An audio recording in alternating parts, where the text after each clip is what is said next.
Hey, this is Kelly with RV Wholesalers. Today I'm going to do a walkthrough video on this Heritage Glen by Forest River. That's a 370BL, which is the mid-bunk setup with the nice rear living outside kitchen. You can see here it does have the nice big long power awning with the LED light strip. It does have the outside speakers on the outside. Has a spot here where you can hook up your TV from the inside, slide it on this bracket, have your hookups here, receptacle, the whole 9 yards. It does have the solid steps here, which are really nice because when you're going in, you don't have to worry about them rocking and giving way and things like that. Then when you want to close it up, all you're going to do is lift this up. It just goes all the way into the door. Then it latches right here on the inside of the door jamb. So, and also the legs are adjustable. So if you're on uneven terrain, what have you, you can adjust one leg out a little bit further than the other. Speakers here. 2 outside speakers. This is going to be the exhaust for your furnace. Nice thing about that is obviously you don't need to do anything to light it or anything like that. It is a gas furnace, forced air. Now, a lot of times it'll take a little bit for the ductwork to heat up, so if you're wondering if that furnace is actually blowing hot air and you're waving your hand over to the ductwork on the inside and you can't really tell, come out here, put your hand close to that. That'll be blowing hot air immediately as soon as you turn it on and the furnace ignites, okay? Now right inside this storage compartment here, you can obviously see this is nice big pass-through storage, nice and finished off for you here. You're gonna have LED lights all the way throughout. There's a little button right in the center of the light. This is gonna be your battery disconnect switch. All you're gonna do is turn that vertical, unhook that when you're not actually using the coach. That way it doesn't drain your battery like with the stereo and the alarms and things like that. They'll actually be pulling juice even when you're not using the coach. Then right in here, you're gonna see this big gray box. There's a little power button on that. That's your inverter, which is how you're gonna be able to actually run the refrigerator off of 12 volt, okay? So when you're not plugged into 110, you can still run your refrigerator off of 12 volt.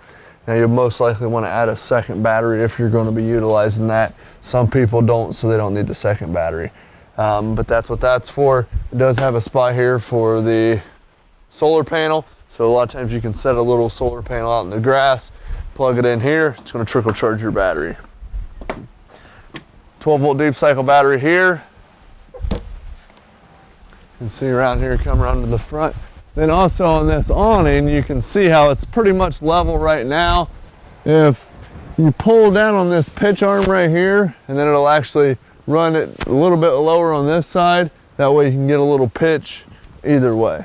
Front storage compartment here, you can see the box for the second battery. If you do want to add that down the road, that would go right there, and it'll run the batteries parallel for you.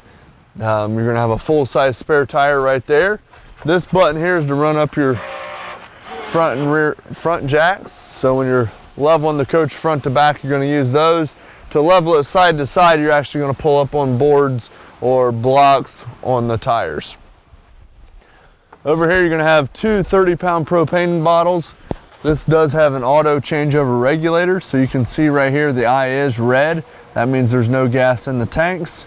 If it's green, that means you do have gas. Now, if you see this little knob here, that's going to show you which tank it's actually pulling from first.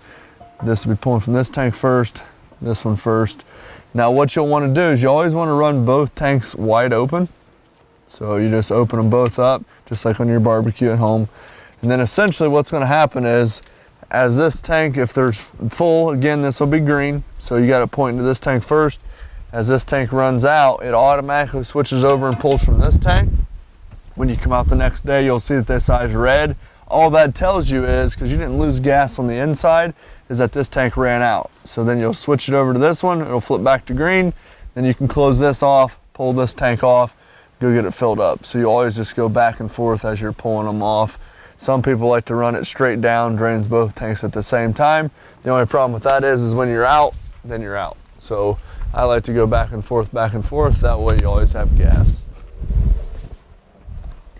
All right, you can see over here the other side of the pass-through, that's your manual override for your slide out there. Right in here, you're gonna have a hot and cold outside shower, so you can spray off the dog, the kids, what have you. You're gonna have your satellite cable hookup over here. Get another LED light in here so you can see what's going on. Over here, you're going to be able to see you have your black tank flush, and I'll go over that with you in just 1 second. On the left side here, you're going to have your city water connection. Basically what that is if you go to a campsite and they actually have water hookup at the site, so wherever you're parking your camper, you can run the garden hose and get to water. You always just screw into here. That's going to pressurize the system. Essentially it bypasses the freshwater tank, and you won't have to use your pump because it's already getting pressure from wherever the water supply is coming from. The one thing you're going to want to make sure you use is a water pressure regulator if you're ever hooked up to city water. Just reduces the PSI down to about 45. Now freshwater, what that is you'll take the same hose at the dump station or at your house before you go on a trip, fill that up, screw the water hose into here, and then that fills an onboard tank under the floor of the trailer, and then you'll just use your water pump on the inside to pressurize the system, pulls the water from the freshwater tank to your taps. This right here is going to be your water heater bypass, so when you go to winterize it, so right here it's just normal. If you want to bypass the water heater, if you're going to pump antifreeze through, just go to bypass. Okay? And that black tank flush, I'll explain to you exactly what that does here in just 1 second. All right, so over here you're going to have your gas electric DSI water heater, which means direct spark ignition, so you're not going to have to take a lighter and light it up or anything like that. Flip a switch on the inside to run it on gas and you're good to go. Now the first thing you're going to want to do for the first camping trip of the year when you go to fill this up after it was winterized is pull this valve, this pressure release valve, straight out. Then when you either A, hook it up to city water, or B, run it off your fresh tank, as soon as you turn the water on or hook the water up, it's going to want to fill this first. Okay, now if this is closed, it's not going to release the air, so it's not going to allow it to fill up. That's why we lift this straight out. It's going to allow the water to fill up. Once the water starts pouring out of there, go ahead and close it. Then you can go ahead and fire it up on gas on the inside. If you want to run it on electric, there's a little on-off switch right down here in the bottom left-hand corner. Now you only have to do that pressure release, obviously, the first time after you've winterized it for the season. Other than that, it'll already be filled up, so you won't have to mess with it. Okay? Now right down here, if you kind of look here, you're going to see a few different pull valves, things like that. Anyone that has a gray handle is either going to be sinks, showers, if it's hooked up to a washer dryer, anything like that. Now the black handle is going to be just your toilet, okay? That's the most important one. So pulling them out opens them, pushing them in closes them, okay? So you push them in, you're going to see a couple there, and then there's another port actually behind the axle, which we'll look at that after a bit here. So the first thing you want to do after you've been camping, you'll go, and obviously this is going to be easier to get to when the slides are in, but unfortunately we have them out right now for the video. Hook a sewer hose up there to that connection, that black pipe coming out, run the other end down into the sewer hole. Then the first thing you're going to want to do is pull your black valve, okay? That's going to drain out your black tank depending on how full it is. It may take 30 seconds, a minute, a couple minutes. While that's done, so after you've let that run through, you're going to be able to feel the hose and feel when it's done.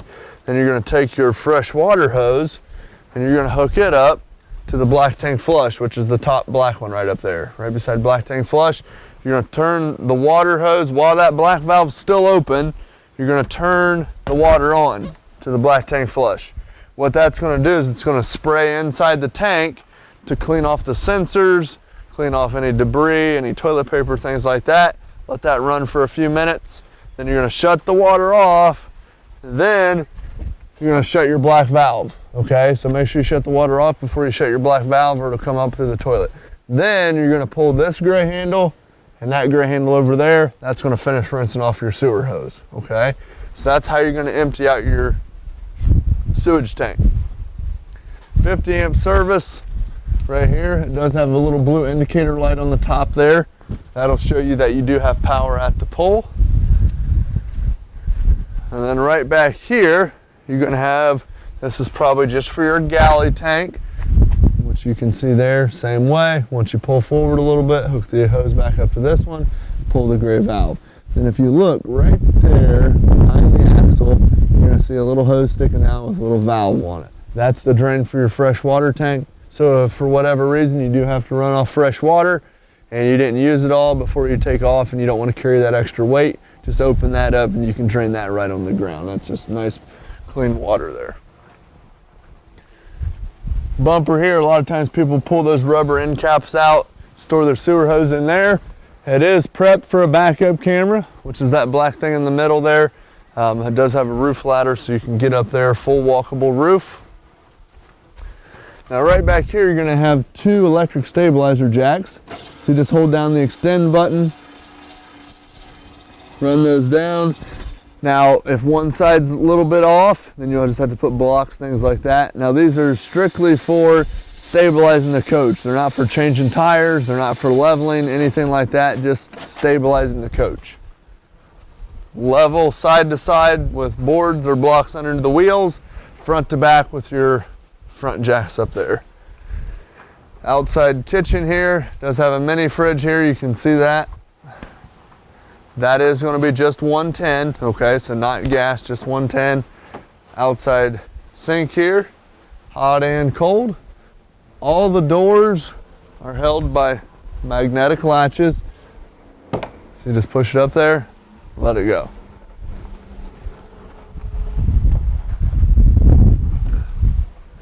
This is the exhaust for your cooktop there. We'll go inside here and check out the inside. All right, so you can see in here, go ahead and shut that air off. All right, so you can see this floor plan does have the opposing slides in the living area. You can see that here with a nice big island kitchen. Has a nice sleeper sofa in the back. Does have the nice roller shades here. You just pull down a little bit on that and those will raise up. Plenty of storage all the way through the coach. Nice big bay window in the back. It is going to have a fireplace right down here. Then there's going to be a power button on the left hand side. Now you can just use this for looks, or you can actually use it to produce some heat. Just can set the temperature there and then you can shut it on or off. Now that would be just 110, where your regular furnace that is ducted around the floor is going to be gas, okay? Theater seating over here on this side. Little pull out levers here for the footrest, cup holders, a little bit of storage there. Now your dinette, you can lift this tabletop up, pull these legs out, and these back cushions will make down into a bed as well. So plenty of sleeping area in this coach. Ceiling fan over here. Now this coach is going to have AC ducted through the ceiling. Heat is going to be ducted around the floor, okay? Now your fuse panel right down here. It's going to have your 110 breakers here, 12 volt fuses are here, and everything is going to be labeled out for you, okay? Then you're going to hear that humming behind here. That's the converter, just the fan keeping it cool. That's going to convert 110 down to 12 volt. Now the first thing you're going to want to do anytime you go on a camping trip is turn both your propane bottles on like I showed you earlier. Then you're going to come here to your stove, turn all 3 burners on high, use your sparker knob, light those up, let those burn for about 15 to 20 seconds. What that's going to do is it's going to purge the gas lines. It's going to get all the air pockets out of the lines for you. Anytime you're burning your cooktop, make sure you have your exhaust fan on just to remove that extra heat. Light there as well. Microwave, you have to be plugged into 110 to run your microwave. Same way with outlets, ACs, things like that. Oven down here. Now the oven is a manual light. You just go over here to pilot, hold down the pilot, and you'll stick a stick lighter or a long match underneath there to light the pilot. It has a nice residential pull down faucet here, the sprayer, 1 stainless steel basin sink. Now you're going to see here this one does have the, so all you're going to do is these thermostats will run just like your one at home. So I go to mode, and you can see where it says cool, and I can set the temperature. Now if I go up, obviously it'll kick on and off just like yours at home. Ceiling fan switch here, and you go down to mode, furnace, and then you go to off, and it'll go ahead and shut it off. It just takes a second and then it'll shut off for you. All right, so you can see here now this is going to run your slide outs and lights and things like that from the outside. That way if there's a tree on the other side and you're setting up camp by yourself, you don't have to worry about hitting the button for the slide out and then running around every couple seconds. These buttons for the slides are here, slide out here, awning here. Now on the awning, you see that black tube right there? That's when you want to stop. So like I'll just run it in a little bit here. And you can stop it wherever you want. I mean, if it's really windy out and you don't want to run it all the way out, you're more than welcome to do that. So when you start to run it out, and you see that black tube about right there, then you want to stop because you don't want to overextend it, okay? Now right here, you're going to have interior and exterior lights. And then this is going to be your monitor panel. So you can see your battery fully charged. Now your battery's going to trickle charge anytime you're plugged into 110 or your tow vehicle. It's going to trickle charge your battery. Freshwater, black, gray 1, gray 2, which is going to be your sinks up here, sinks down there. Water pumps here, it is an on-demand pump, so if you're running off your freshwater tank, I mean, you're just going to leave that pump on, and when you go over your faucet, the pump will turn on. You shut the water off, the pump shuts off, okay? Water heater, this is going to be for gas. The switch for electric's out there, I showed you that. Again, your slide outs here and here. Take a look in here, you're going to see you have the nice mid bunk here. Also, you can see over here on the wall, you're going to have a little place where you can lift this up and pin that top bunk there. And this will lift up and this will fold flat into a bed as well. So gives you a couple different options there. TV hookup here, so if the kids want to play video games, what have you, put a TV back here for a movie. Plenty of storage, all full extension ball bearing drawer guides. So very, very nice there as well. Up here, you're going to have the built-in ladder, so this will just lift up and just pull out once it goes down. Use that to get up in here to the loft.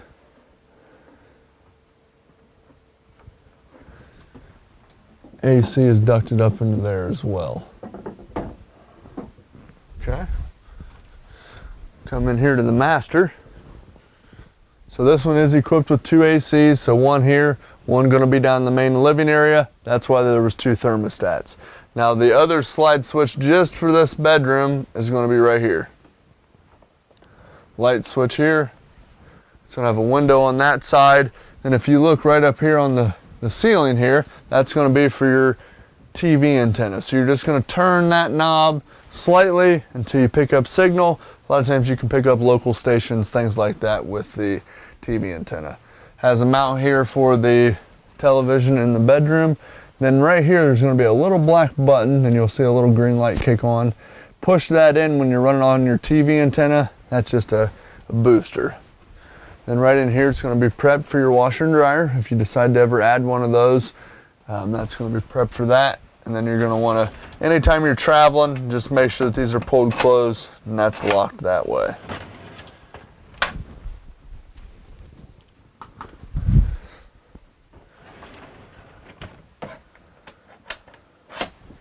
All right, we'll go in here and check out the bathroom.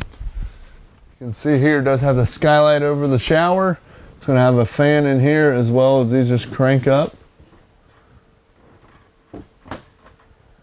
Now this shower door, this is one thing you always want to make sure anytime you're traveling, because anytime you're using the coach you don't need to latch it. But if you're going to take off, you just want to make sure that that's locked and you hear that snap. That way this isn't slamming back and forth and you come in here to a big pile of glass once you get to your destination.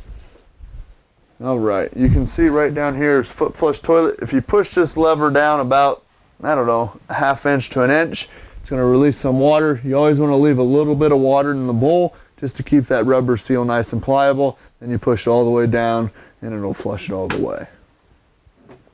Now the GFI receptacle here, they're all ran in series, so there's going to be 2 of them, usually one around the kitchen, one around the bathroom. So if you're plugging into an outlet in the bedroom and it doesn't work, come in here and make sure this isn't tripped.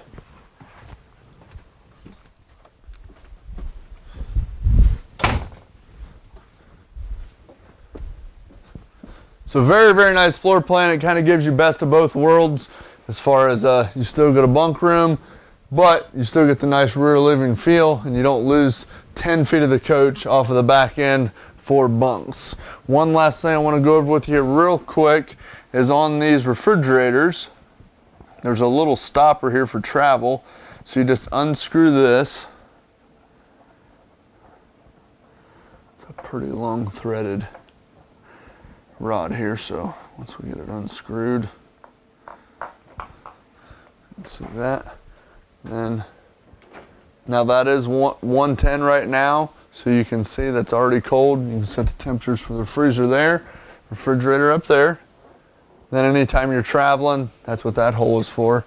Just make sure that you screw this back in, that way it's not like a regular camper refrigerator where it's got the latches, so you just want to make sure that you have this threaded in here before you take off, okay? But if you guys have any questions at all, let us know. We'd be more than happy to answer any questions for you. If you want to give us a call at 877-877-4494, and we'd have a great time helping you out, and just let us know, and we appreciate your business. Thank you.